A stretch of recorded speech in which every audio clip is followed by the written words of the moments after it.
না নির্বাচন আগে হবে ন্যূনতম সংস্কার দিয়ে, আসলে সবটা মিলায়ে সংস্কার।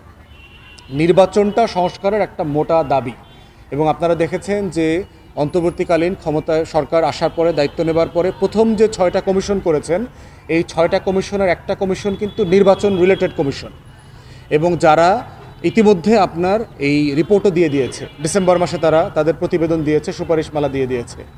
তাই জন্য দেখেন যে সংস্কারের রূপরেখার মধ্যে কিন্তু অলরেডি নির্বাচন আছে এবং সেটা চলমান।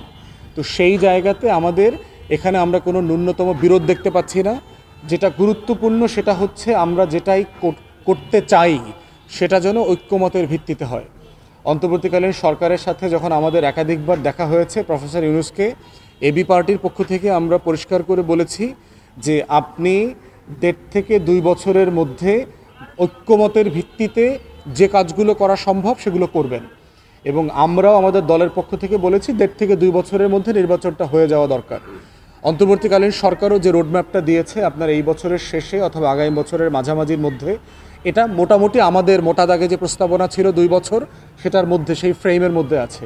ঐক্যমত, আলাপ, তর্ক বিতর্কের মধ্য দিয়ে এই সরকার যে স্পেসটা ক্রিয়েট করেছে, এটার মধ্য দিয়ে রাষ্ট্র এবং আমরা যে আমাদের আকাঙ্ক্ষাগুলো আছে সেটা একটা গতিপথের মুখে যাবে, একটা গতির মধ্যে যাবে। সেখানে কোনো সংকট আমি এখনও দেখতে পাচ্ছি না।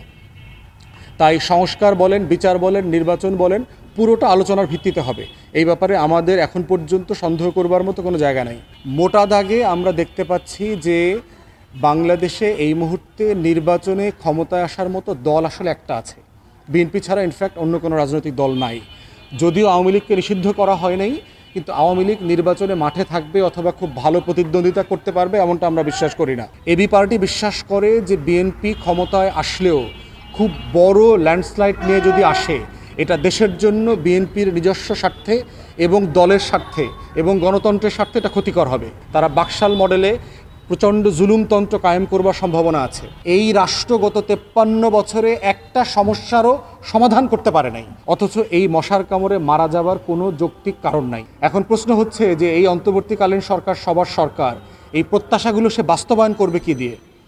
সরকারকে একটা জিনিস নাগরিকের কাছে পৌঁছাইতে 2টা জিনিস লাগে।